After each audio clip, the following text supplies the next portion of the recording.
Okay, let's move on to meditation 3. So in the last meditation, we established that Descartes has an ontology, that he exists as a thinking thing.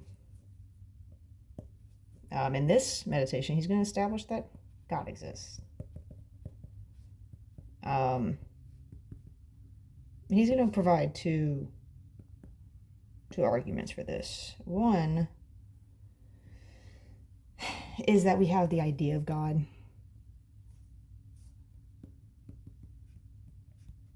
Right, and let's see here.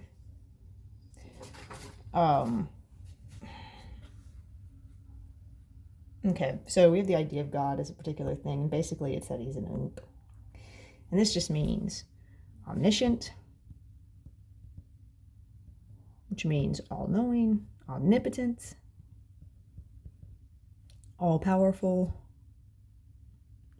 morally perfect. And Descartes uses this language of like most infinite, or infinite, most perfect, most powerful. He uses language like that. It's the same thing. Okay. So like a lot of his epistemology, a lot of his ontology has to do with like, do we know like the origin of things?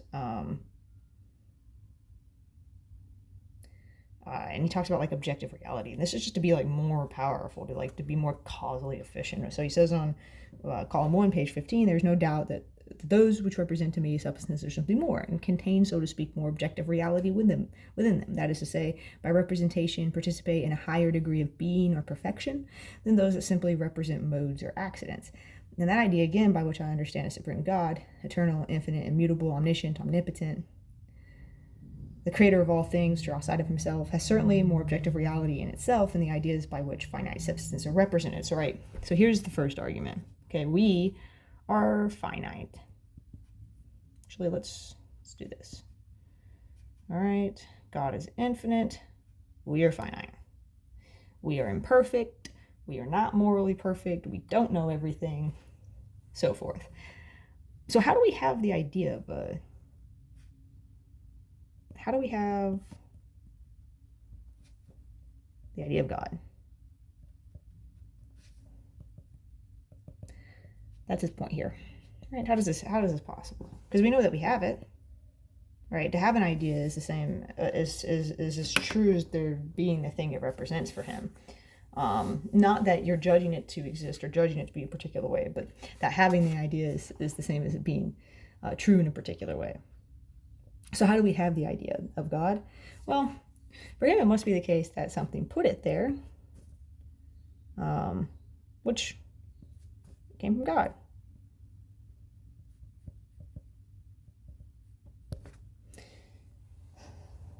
Okay, so this is on page 15. He talks a lot about these sort of interesting distinctions, right? He says, but he talks about causes.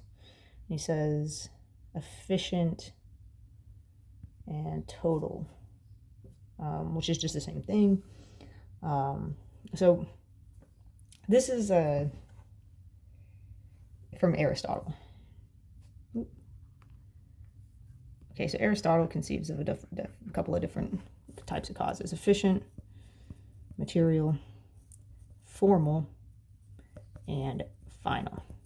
Right, later on, Descartes is going to say, like, we really can't know final causes, because that would be to, like, see into God's mind and plan, and we can't do that. Like, God probably doesn't even have a mind, because that implies, like, a distinction that Descartes doesn't want, but we can't know that. But a final cause is just like a purpose or goal. It's the thing you're designed for. Material are like obviously the things you're made out of, the things that the thing is made out of, making up the object. Or substance, doesn't really matter here. Formal is when it's the thing that the material is paired with to kind of give it the ability to do its final purpose. So this is called informing. So for instance, the heart's purpose is to pump blood. The material it's made out of is heart muscles, cells. The informing is that it takes that particular shape with those materials. And it's not literally just the shape, but it's taking the material and putting it together with the thing that allows it to achieve its final purpose. So it's a particular shape, but also that it's a particular shape and nature that allows it to work with the material it has to reach its purpose and goal.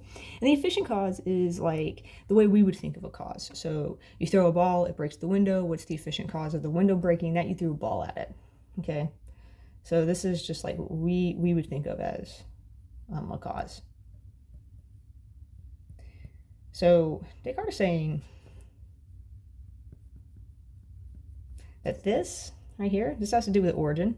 So the origin of an idea, the origin of an object, the origin of a substance. But the efficient cause of the idea that God exists, okay, is God, because he's more powerful than us. So how do we get this idea?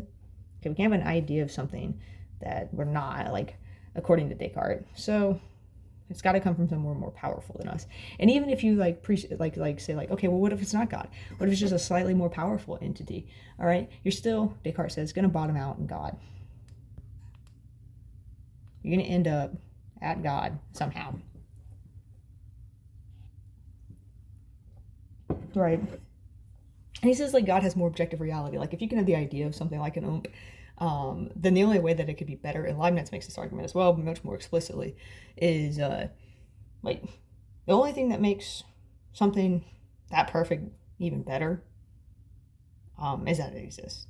And that couldn't depend on us because we don't have that power. So it has to exist. So God has to exist. By analogy, you might think like the idea of $1 million is pretty cool, but having $1 million is actually cooler. That's the same sort of reasoning going on here. So that's a little bit about causes.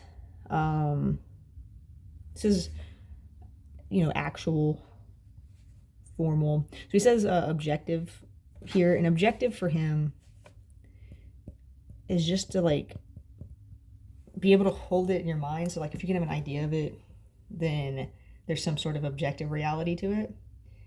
Remember, for him, like, that you have an idea means that you have a true idea. Like, being able to conceive of something means that you have a true idea. And true idea here is just like to say the idea exists. Okay, it's not that you can have an idea of a unicorn and that's a true idea, but it doesn't mean unicorns exist, right? It just means that the idea of unicorns exists. Whereas actual formal here means that it, like, exists in reality. Okay, so that's what actual and formal means. Here is that it exists outside, it exists in reality. That's actually probably not good enough of a distinction here. It's that it exists outside of us. Okay? And this is just a true idea, right? When he says something has more objective reality, he just means that it has more, reality, more power than just the idea. And that should probably, yeah.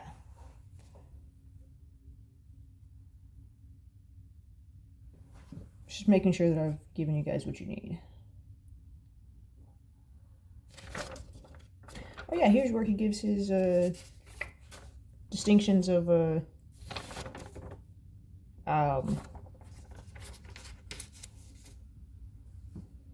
ideas, I believe, is in here too. So let me make sure I cover that for you guys.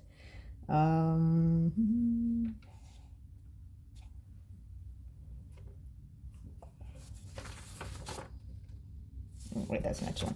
So here, this is the last thing. I apologize for that little confusion. Okay. These two things in his ontology here, he says are innate. and that this one precedes, that God exists precedes that our existence. Like, so the idea that God exists precedes the idea that we exist. Both like temporally, but also in like understanding. Not quite sure how, he starts with this one and he ends up here, but they're innate, meaning that their origin, remember origin is important to him, is in our nature, given to us by God.